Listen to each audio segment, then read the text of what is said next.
Alright guys, welcome to another episode of Teleost TV. I'm your host, Jim Burse. Today we're fishing in the Stockholm Archipelago here in Sweden, and we're fishing with guide Johan Broman, trying to catch some Northern Pike. It's May 9th. It's supposed to be nice weather and sunny, but as you can see, it's very cold and snowy. It's the coldest May 9th there's been over here in about 50 or 60 years. Trying to catch some pike for you. Hopefully we'll get a few in the boat. So we got our work cut out for us today.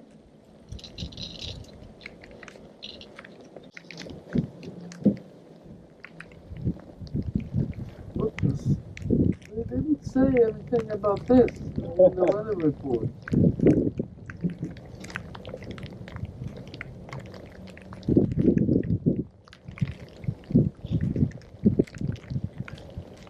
It seems like every time I go out fishing this year, the weatherman never gets it right.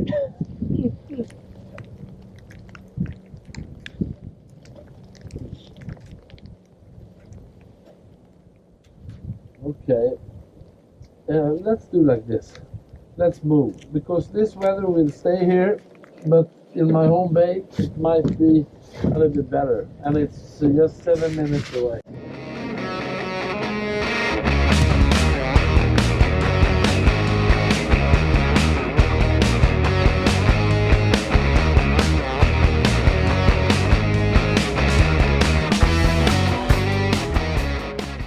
Alright guys, as you can see, it's still snowing a little bit. Hope the sun will come out here after a while to warm us up. Yeah, most of the time I say the weather affects the fishermen more than the fish, but for this time of year it's extremely cold for Sweden. The locals have never seen weather like this in many years, so this weather has definitely affected the fish, and still doing our best. Right now it's still really slow, so hopefully the sun will come out, maybe warm up some of this shallow water and make the fish a little bit more active when we can finally get one. But if you take a look at Johan's windshield behind there, you can still see there's snow coming down.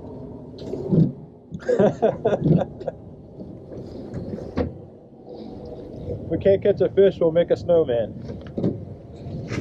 I think the way you said what they do when they had really nice weather, spawning was on, and some already did, and they started to feed, and then this cold front comes. What I think they do is they go to slightly deeper water and they just stand there. Yeah, they just chill. Yeah, because normally when we, after a period of cold front, when the weather gets better, we start catching fish again. Pike, normally we find a lot of small worms on the pike from the bottom, which means they have to stand really still. Yeah, close to the bottom, or more or less on it. Yeah, I think they're probably just hanging out, waiting for us to fish them pass. A lot of times when they spawn, they don't really feed too heavily anyway. No, it's mostly out of aggression. Yes.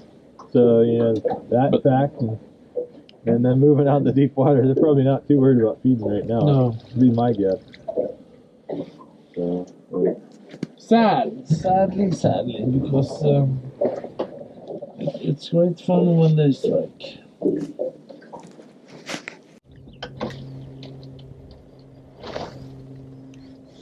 In front of us, we have the most well-known sauna in Sweden. You see the small house? It's a sauna. Yeah. It's very popular, with sauna here.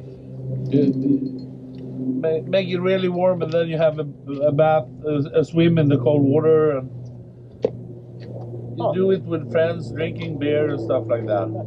And they used to, I can tell you a story about that. The guy owning the sauna, he had a sauna party with his friends. They were drinking a lot of beer. This is like 15 years ago.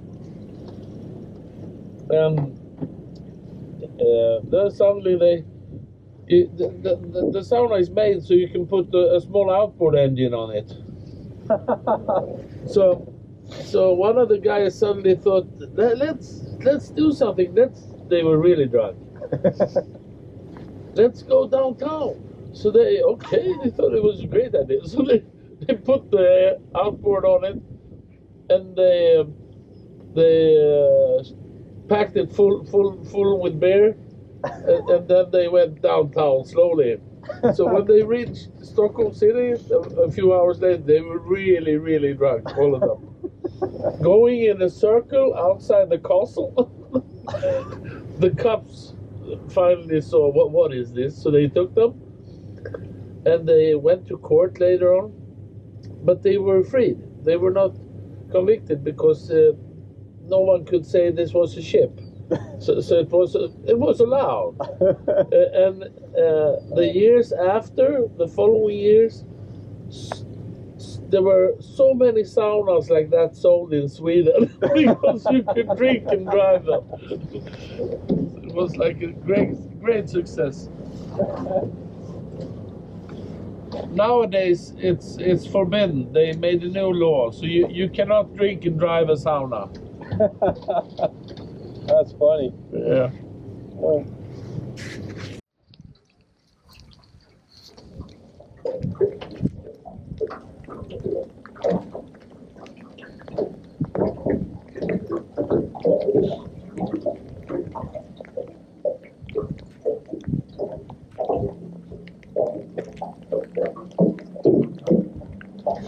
Alright guys, the day's winding down. We didn't get any pike today. The conditions just are not in our favor. Johan, our guide, says that this is the worst conditions he's seen in a long time. So, he's a great guide. If you're ever in the Stockholm area, definitely look him up. Johan Broman. You can go to his website and check him out. I'll put a link in the description for this video. But this is fishing. You go out every day trying to catch a big fish, but you don't catch a big fish every day. Today, Mother Nature just had the upper hand on us. It's been snowing most of the day. It's still snowing. And again, it's May 9th. It's not supposed to be snowing. It's not supposed to be this cold. So these fish were just a couple days ago up in about 3 feet of water spawning, and now we can't even get a hit right now. So these fish are definitely affected by this front coming in. We tried our best, but I think we're gonna have to plan for a future trip. We're definitely gonna come back to the Stockholm area, do some more pike fishing, maybe catch some zander, some trout, or something like that. It's an awesome area to check out. The archipelago is beautiful. It's hard to see right now because all the snow, but it's definitely a great area. Didn't get any fish today, but next time, I promise you, we'll get some fish. So stay tuned and keep watching Teleost TV. If you like this video, click share and like, and make sure to subscribe to my channel. Thanks.